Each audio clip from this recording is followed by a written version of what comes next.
Ni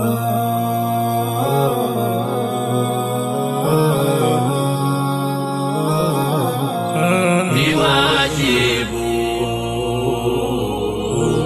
kutimiza yake nguzo ya hija. Ni wajibu kutimiza yake nguzo ya hija.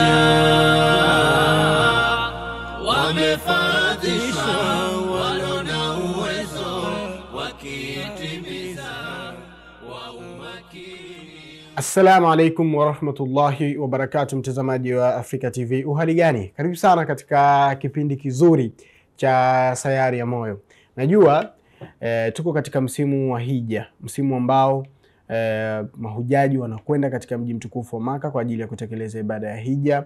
Mimi na wewe pia ambao bado hatujapata nafasi ya kuweza kutekeleza ibada hii, najua tuna matamanio ya kufika katika mji mtukufu wa Maka na kutekeleza miongoni mwa nguzo za Uislamu ambayo ni nguzo ya 5. Katika msimu huu basi wa hija, tunakuletea kipindi kizuri kabisa ambacho kinakwenda kwa jina la Sayari ya Moyo. Humu ndani tutapata nafasi ya kuweza kujifunza na kutazama kwa wale ambao walipata nafasi ya kuhiji miaka mingi kidogo iliyopita. Watashare story zao, watatueleza namna ambavyo walifanikisha safari zao. Hii ikawe hamasa kwetu mimi na wewe ambaye tunayo matamanio ya kuhakikisha tunatekeleza ibada hii ya hija. Tumepita mitaani na kukutana na watu ambao walikwenda kuhiji. Humu ndani utapata kukutana na watu ambao walikwenda kutekeleza ibada ya hija mwaka 1986, wengine 92 na wengine tofauti tofauti. Tunakwenda kutazama story ya mzee wetu Omari Kamina Mbehu. Omari Kamina Mbehu yeye alikwenda kutekeleza ibada ya hija, lakini ilikuwaje basi safari yake ikawezekana? Kipi hasa alichojifunza katika safari yake ya hija? Huyu ni mzee Omari Kamina Mbehu. Wamefaradhisha walona uwezo wakitimiza wa umakini.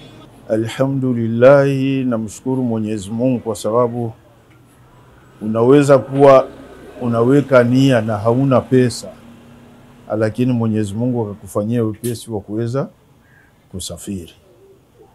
Kwenye nia ndio kuna kila kitu. Kama umepanga nia, ukiibadilisha na mambo yanaharibika. Nimefanikiwa kutokana na kampuni ya Jamarat. Jamarat ilifanya nguvu sana mpaka nikaweza kusafiri mwaka wa 2019 katika mwezi wa 7.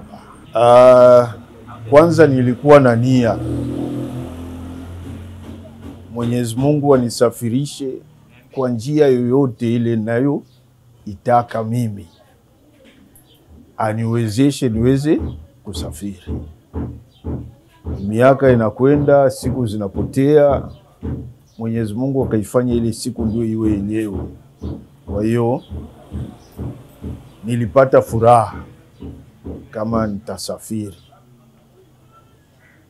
Nilipokwenda kutafuta pasipoti, sikuitafuta kwa siku 5. Niliipata kwa siku 2 tu. Yani siku ya kwanza ile kupeleka document na nikaipata. Na furaha ikajaa moyoni kwamba safari Mungu ameikusudia. Kwa hiyo ndio ilikuwa mwanzo wa safari. Tulipoondoka kuelekea safari yetu ya hija, nilikuwa mwenye furaha kwa sababu sikutegemea kama safari itakuwa. Manake kusafiri ni uzima, ukiwa hai na mwenye afya usafiri. Muda wangu wa kuweka nia ni mrefu. Unaweza ukawa umechukua miaka 10 kabla sijasafiri. Nilipokuwa nikisali nilikuwa namwambia Mwenyezi Mungu safirishe kwa njia yoyote itakayo yeye, ikiwa niko na pesa au sina pesa, ili niweze kusafiri. Kwa hiyo siku ilitimia nikasafiri. Unajua kuweka pesa, huwa haziwekei kipesa, ila kuna njia ya kuweza kuzipata hizo pesa ukasafiri. Safari yangu mimi ilikuwa ni ya kimeujiza, kule ambapo nafanyia kazi zangu. Baada ya miaka 10 ya safari ya kazi, nilisafiri. Utasafiri bwana, kama nitasafiri sawa, tukupe pesa ufanye biashara au safari? Utasema safari. Watu walilaumu sana, kwa nini sikupata hiyo nafasi ya kufanya biashara ili niweze kuendelea. Lakini niliwaambia kwamba ili jambo ni muhimu kushinda hiyo biashara. Ulishawahi kwenda hija? Bado sijawahi kwenda, ila nilipata pesa takwenda. Naweza nikaweka pesa, lakini haziwekeki. Kila zikifikia kwenye malengo zinakwisha. Lakini siku hiyo zilipatikana. Ile nia kusema ulisha kwenda hija, bado tayari na Mungu alikuwa ameshaweka nia kwa ule mtu ambaye tunafanya naye kazi. Kwa hiyo alhamdulillah, sifa zote zende kwake. Yeye ndiye alikuwa chanzo cha usafiri. Imefikia siku ndio anasema tukupe zile pesa ufanye biashara au utakwenda hija. Nikamwambia nataka kwenda hija. Basi ndio ilikuwa kwa kifupi. Sio mara yangu ya kwanza kupanda ndege. Ndege nimepanda sana tu kama beskeli, lakini ile safari ilikuwa ni muhimu kwangu. Ile safari ile ni muhimu sana, nzuri. Kwanza unapata nafsi inakwambia kwamba wewe ni mtu unakwenda kuonana na Mwenyezi Mungu. Yaani unasikia raha, kitu kipya, kama vile umezaliwa upya, alafu unakwenda sasa. Tulipopanda ndege ilikuwa kama kwenye saa 9, lakini safari yetu ilikuwa ya kuanzia hapa Kilimanjaro na kuelekea Saudia. Labda njiani hapako lolote, kwa sababu kulala milala, kwa sababu ni masafa marefu. Tuliposhtuka tukawa tumekaribia kufika. Maona, kabla ya kukaribia kufika wakatuambia tuhirimie ili tuweze kuingia katika mji wa Maka. Kwa hiyo tukawa tumetimiza yale mambo na tukaendelea na safari mpaka tumefika Jeddah. Siwezi ni furaha isiyo isabika, lakini ile kusudio lile kwangu lilikuwa limetimia. Maana kuona nimeisha fika pale. Tulipoondoka kuelekea sasa Maka, tulipanda mabasi ambayo ni mabasi ya fahari ambayo yana viyoyozi. Mnakwenda, mnakula, mnakunywa, mnakula, mnakunywa mpaka tukafika umbali wa masaa kama 3. Tukawa tumefika Maka. Cha kwanza si unashangaa kuangalia kwanza juu, alafu unajua ninakwenda wapi. Joto lililopo pale ilinishangaza. Sababu unajua ukitoka ndani ya gari iko na AC unasikia mfuke. Lakini nimetoka ndani ya basi ambapo kuna air condition, kufika nje nikasikia kama vile kuna mtu anakoka moto. Sasa nikajiuliza, hii gari ndio mfuke wa air condition au ni moto tu natoka pembeni? Sikupata jibu hadi nimefika kwenye hoteli. Maana pale tuliposimama na hoteli ni karibu hatua 70. Ndio nikauliza, jamani, hili ni joto au air condition? Wakasema gari simebaki kule, air condition mpaka hapa ndio joto la hapa. Ndio kitu cha kwanza. Lakini furaha yangu ilikuwa nikapaone pale Al-Kaaba pakoje. Jamani, tutakwenda saa ngapi? Wewe subiri tu. Tukapangiwa vyumba, tukalala, tukaoga, tukapumzika pale kidogo, tukala. Safari yetu ya kwanza kwenda pale ilikuwa ya usiku, sababu jua limeisha tulia na kila kitu kuko chepesi. Tukienda kufanya tawafu pale, yani tawafu ya kukaribia mji. Tukamaliza tawafu yetu na Safa na Marwa, tukamaliza, tukarudi kulala alfajiri. Yani tumemaliza ni alfajiri. Wamefaradhisha walona uwezo wakitimiza wa umakini. Naam, hiyo ndio story ya mzee wetu Omari Kamina Mbehu. Anakuambia kwamba yeye kupanda ndege ilikuwa kama baisikeli, lakini ni katika ndege zote ambazo aliwahi kuzipanda bado hakuwa amepanda ndege ya kwenda Maka, lakini kwa uwezo wa Allah tabaraka wa taala akamfanyia wepesi, akapanda ndege na kwenda katika mji mtukufu wa Maka.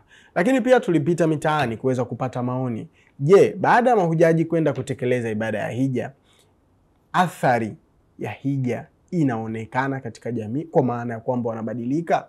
Na haya ndio maoni ambayo tuliyapata kwa ndugu yetu huyu katika mitaa ya Temeke, naye alisema hivi: wamefaradhisha walona uwezo wakitimiza wa umakini. Hapo kuna athari ambayo inayopatikana kwa sababu lengo la hija kwanza ni kumuandaa mja na kumtoa katika ile hali ambayo aliyokuwa akifanya mwanzo. Mfano, labda kuna mtu labda alikuwa ni mzinzi, mtu labda ni mwizi. Kwa kutokana na hija tayari mtu huyo tayari ameshapata hija. Kwanza ile hija na inamwekea yakini ndani ya moyo wake. Kwa hiyo kiufupi, ile hija, lengo la ile hija ni kumbadilisha, kumtoa katika situation ambayo alikuwa anaifanya mwanzo na kumweka katika maamrisho na taratibu anazozitaka Mungu na Mtume. Mfano, kipindi niko nyumbani huko, nimewahi kuwashuhudia mahujaji kama 4. Wametoka katika swala nzima la hija, walivorejea hata ule mwenendo na mustakabali wa maisha yao ulibadilika kwa asilimia kubwa. Nawaambia kwa wale mahujaji ambao walio katika hija, watakapokuwa wamerejea manyumbani kwao, yani lile lengo la hija au wao kama wao kwenda kule kuhiji, iwe ni lengo la kuwafanya wawe wapya. Kwa sababu mtu akishaenda hija, kama hija yake imekubaliwa, basi hija ile itamfanya mtu huyo kuwa amezaliwa upya kabisa. Wamefaradhisha walona uwezo wakitimiza wa umakini. Hakika dua zipo na zinatimia. Yule mwenye kumuomba Mwenyezi Mungu kwa ukweli, akamlilia, akamwagia machozi, hakika ndoto yake itatimia. Hii ni hadithi nzuri sana, hadithi ya ndoto ambazo zilikuwa zinaonekana kama vile ni ngumu sana kutimia, ahadi ambayo inaonekana pengine inaweza isitekelezwe, lakini kupitia dua Allah akafanya wepesi. Ilikuwa ni kama ndoto, hata watu wa karibu waliamini ya kwamba haiwezekani. Hadithi ya Bi Salma na yeye kwenda hija mwaka 2008 baada ya kupata ahadi kwamba atakwenda mwaka ujao. Je, ilikuwaje hadithi hii? Twende tukamsikilize. Kwa hiyo ikawa imeingia nafsi yangu furaha sana hapo, nikazidi kuswali nikiomba. Nikaswali nikiomba. Sasa tukakaa mwaka ule, sasa yule bibi ameenda hija, amerudi, nikamkabidhi mama yake, kamkuta yuko hai. Tukaishi. Imemalizika hija ile 2007, imeingia 2008. Mimi bado nina tamaa, lakini baadaye wakati mwingine inaondoka. Manake ni jambo la kuambiwa. Lakini nafsi yangu bado zile dua zangu naziendeleza. Siku moja nimekaa msikitini, akapita mzee Muhammad nje ya msikiti. Nazungumza na mzee mmoja, akaniambia, Bi Salma, ile safari hakuna, imeakhirishika. Lakini yote kwa yote sema alhamdulillah. Nikasema alhamdulillah. Tukakaa mpaka ikafika imeandama mwezi wa mfungo 10. Siku iliyoandama mwezi wa mfungo 10, mimi nimetoka ndani mwangu, nimepita nimemkuta mzee huyu barazani. Yeye kesha swali, mimi sijaswali.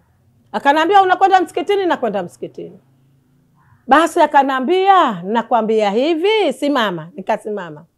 Andaa maji, andaa kuni, vitu hivyo andaa, lakini usinunue chakula, kwa maana chakula kitatoka mbinguni kwa Allah.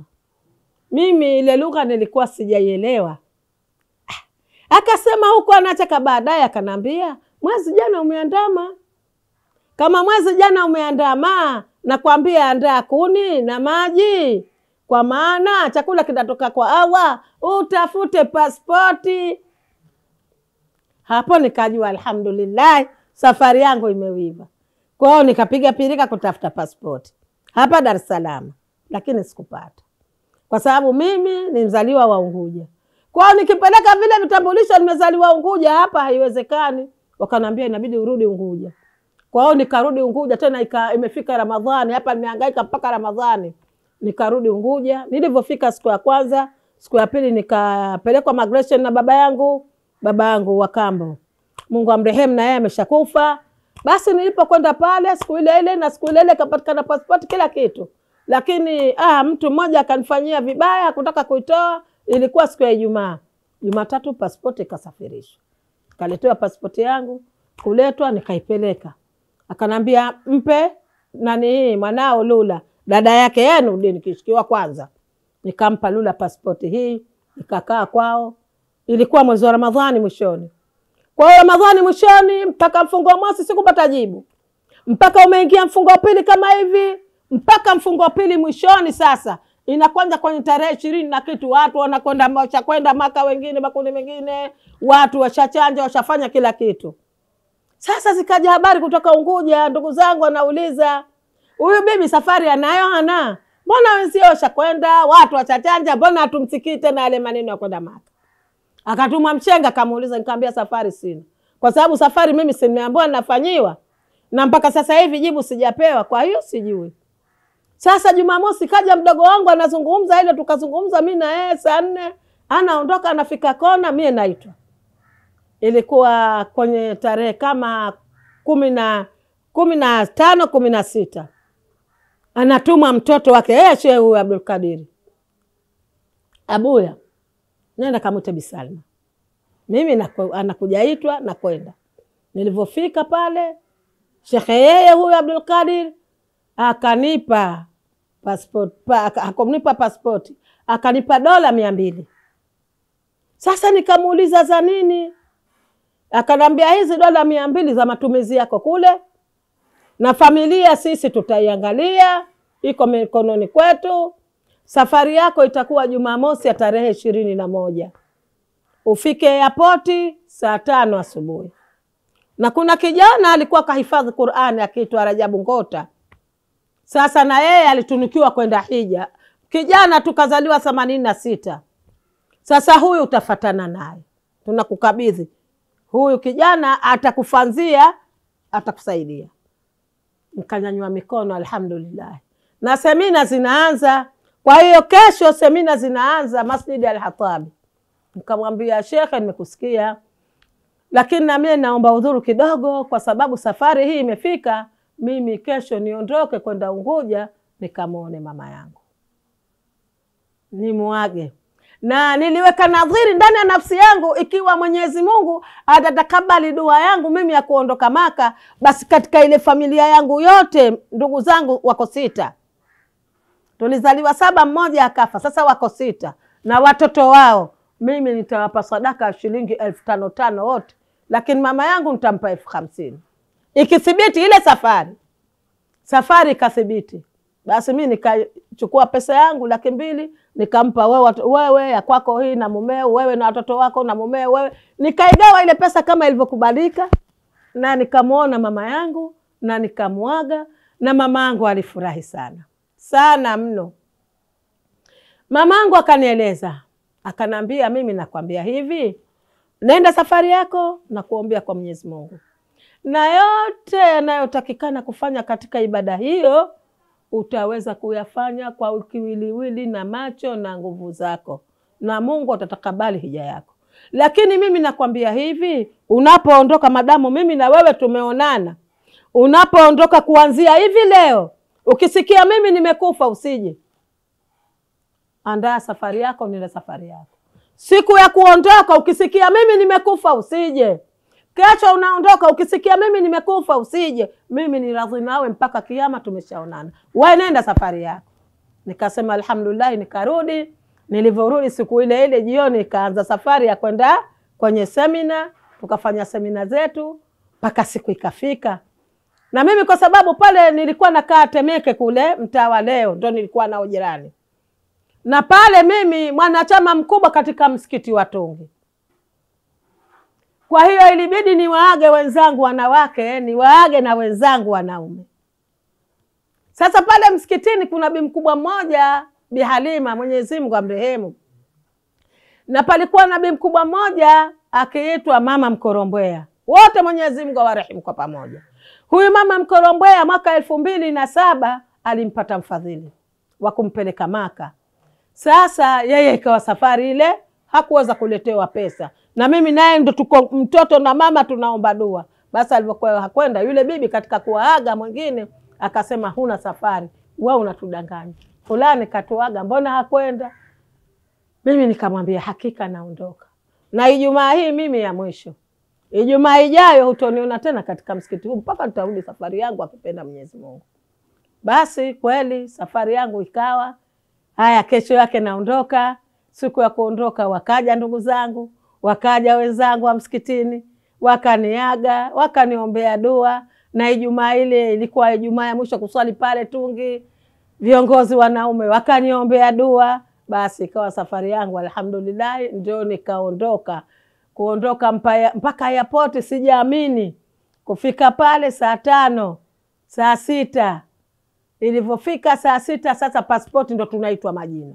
Fulani mpaka nikapata pasipoti yangu, nikakabidhiwa, nikaingia ndani, nikaagana na watoto wangu. Kwa kweli ikawa ni furaha kwangu. Nikafika, tulivyofika kwa mara ya kwanza, baada ya kufika Madina, nikashangaa uzuri wa Madina, nikafurahi. Tulivyoondoka, tulivyofika Maka, mimi nilivyoona lile Alkaaba, roho yangu ikapiga pa. Ninaliona hili kweli? Ama naona TV ama ndoto? Baadaye basi karibu nikasema alhamdulillah. Ndio nilipata msisimko kusema mimi nimefika hapa, machozi yakanitoka, nikalia sana. Maskini babangu hakufika na mama yangu hatofika. Hapo ndo ilipokuja hikima ile ya mawazo, nimuombe Mwenyezi Mungu anirudishe kabla sijafa kwa ibada ya wazazi wangu. Nilifurahi sana, nikafurahi sana. Na nilipofika pale, katika dua zangu nilizoziomba, nilimuombea yule mzee na familia yake, Mwenyezi Mungu awanyanyue daraja mpaka siku ya kiyama. Kwa furaha walionifurahisha mimi, na yeye yule bwana na mke wake awape furaha. Kwa sababu yeye ndiye aliniambia utakwenda, ndio alitoa amri kwa mtoto wake. Kwa hiyo ilikuwa ni furaha kubwa sana kwangu. Kwa mara ya kwanza kupata jambo nililoliomba kwa miaka mingi, nikalitamani, halafu likanifikia katika uhai wangu. Wamefaradhisha walio na uwezo, wakitimiza Hakika tumejifunza mengi sana kutoka kwa Bi Salma. Amezungumza kwa urefu sana, na kubwa zaidi tumejifunza, moja ni kuwa na subra, lakini tusivunjike moyo. Bi Salma hakuvunjika moyo. Bi Salma aliendelea kumtumainia Mwenyezi Mungu, aliendelea kupiga goti na kumwomba Allah tabaraka wa taala mpaka ndoto yake ambapo ilitimia. Lakini hakuishia hapo. Tunawasahau wazazi wetu, tusiwasahau wazee wetu, tusiwasahau wapendwa wetu ambao wako hai na wengine walishatangulia mbele za haki. Kama unayo nafasi, basi funga safari kwa ajili yao na nenda katekeleze hija kwa ajili yao, kama ambavyo Bibi Salma yeye amefanya. Lakini baada ya kwenda kule hija, nilitamani na niliomba kwa Mwenyezi Mungu roho yangu asichukue, kwa sababu babangu alikufa akiwa mzee na uwezo alikuwa nao, hakujaliwa, na mamangu ni mzee, hana uwezo. Kwa hiyo nilipata msisimko wa namna moja ama nyingine, kama Mungu atanibakisha kuwa hai, kwa vile na mimi nilikuwa ni mfanyakazi, nitakapostahafu nikipata pesa zangu za jasho langu, basi niweze kurudi Maka. Siku moja nikaamka tu asubuhi, nafsi yangu ikanambia niende Maka. Nikampigia simu yeye Maasa, vipi, wale watu wamesema hivyo, lakini mimi nafsi yangu niweka dhamiri yangu, lakini nimeamka asubuhi natamani niende Maka, lakini kwenda na mtoto siwezi kwa gharama, inabidi niende peke yangu, na nataka kwenda kumhijia babangu. Yeye akanambia hapana. Akanambia hapana, mama kwanza. Na mimi nikakumbuka maneno ya Bwana Mtume alivyosema mama kwanza. Kamwambia sawa, gharama, nikalipa gharama. Lakini baadaye pale pale ikanijia, kwa sababu mama mzima, babangu amekufa, na mafanikio yangu nimeyapata kutokana na wazazi wangu, inajuzu na yeye, kwa sababu pesa ninazo, nimfanyie gharama ya kumuhijia mtu kiasi gani. Naye akanambia basi. Nikamwambia andika kwa jumla zote, nitawalipia wote. Huyu mama nitakwenda mimi mwenye physical, huyu baba mtamhijia nyinyi. Mimi nilikuwa natamani kwenda hija kwa miaka mingi sana, nikiwa bado msichana. Kwa hiyo nilitamani katika maisha yangu, lakini hata kama nilikuwa nafanya kazi ya serikali, bado pesa ilikuwa haitoshi, na wakati ule ilikuwa gharama na ni hii shilingi 3 na 200,000, wengine 500,000 gharama yake, lakini ilikuwa ni pesa nyingi. Kwa hiyo katika kutamani kwangu nikaona jinsi ya kwenda ile safari siwezi kwenda, nijihusishe kwa nafsi yangu, lakini nafsi yangu nimwambie Mungu, hii safari mimi ninaitaka. Kwa hiyo mimi nilifanya hivyo kwa muda wangu wa swala, nikiswali asubuhi, nikiswali mchana, nikisoma, nikiomba, kwa muda wa miaka karibu, inapata miaka karibu 10 ama 7. Namwambia Mwenyezi Mungu, mimi ninatamani niende Maka. Uwezo wa kwenda Maka sina, lakini Mwenyezi Mungu, safari yangu unaijua nataka kwendaje. Wewe tajiri, mimi nataka kwenda Maka. Sasa wakati tupo pale uoni tunazungumza, tulikuwa watu 3. Mimi, yeye na mume wake, baba yake Sheikh Abdul Kadiri, Mzee Muhammad Ahmedi. Akanambia, dada, nakwambia hivi Bi Salma, safari anakwenda mama huyu, mwakani utakwenda wewe. Roho yangu ikaripuka sana kwa furaha. Nikarudi nyumbani na furaha, na nikamweleza mwanangu kwa furaha. Siku ya pili yangu mdamu wangu haujachacha, nikampigia simu mamangu nikamweleza. Siku ya pili yake nikaondoka na mashoga zangu wa Kiarabu nikawaeleza. Mmoja akanambia hawezi kukuongopea. Ni ya furaha, ni ya kuchangamsha.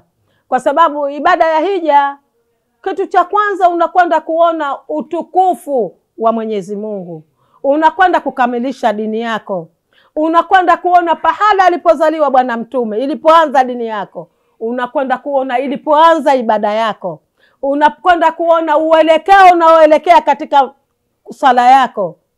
Ukisha unakwenda pahala unaambiwa hapa ndo alijenga Mtume msikiti wake wa kwanza, halafu akapita hapa, halafu akafanya hapa. Alipofukuzwa Maka alipita hapa, alipita hapa, kote miguu yako inakanyaga mpaka unakwenda kudhuru hapa ndo alipozikwa Bwana Mtume. Hiyo ni faraja. Wamefaradhisha walona uwezo wakitimiza wa umakini. Sasa mtaani, je, watu wanazungumza nini kuhusiana na ibada hii ya hija? Tukiwa mwishoni kabisa wa masiku haya 10 yaliyokuwa bora. Ndugu yetu huyu yeye anazungumza kutoka katika jiji la Dar es Salaam, na haya ndiyo ambayo alikuwa nayo ya kusema. Tarejea hapa baada ya kumsikiliza. Wamefaradhisha walio na uwezo wakitimiza wa umakini. Kwa wale ambao walipata bahati ya kwenda hija na kurudi, wengi wao akthari ya pasenti kubwa, kwa kweli hija imewanufaisha na imewabadilisha. Na hili utaliona kwamba ukiingia misikitini huwezi kukuta waliomo wengi watakuwa wamekwenda hija, ama walipotoka hija waliwaeleza wenzao, Waislamu wenzao, sifa zilizoko kule hija.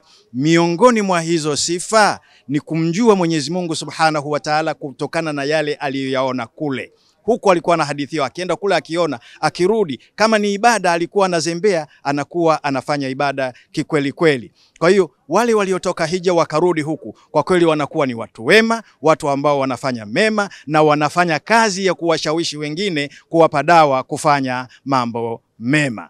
Alhamdulillah, Mwenyezi Mungu awabariki waliokwenda na wakarudi na hawakubadilika. Wamefaradhisha walio na uwezo wakitimiza wa umakini. Baada ya kusikiliza hayo yote ambayo tulianza nayo mpaka hivi sasa, tunatamatisha ni kutakia ushirikiaji mwema wa Eid Mubarak. Tuhakikishe kwamba tunachinja, na nikukumbusha kwamba unaweza ukachinja leo, kesho na kesho kutwa. Tuwakumbuke wenye uhitaji, tusisahau familia zetu na wale wote wanaotutegemea. Kama haujabahatika kuchinja mwaka huu, basi ipige kifua, mwambie Mwenyezi Mungu, nijalie nafasi na uwezo mwakani niweze kuchinja. Mimi nikimaliza hapa na kwenda kula nyama. Assalamu alaikum. Langu jina ni Ali Mfaume, mpaka wakati mwingine.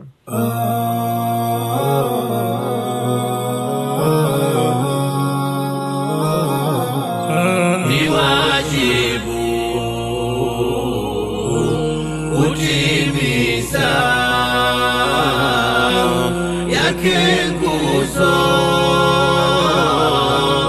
ya hija.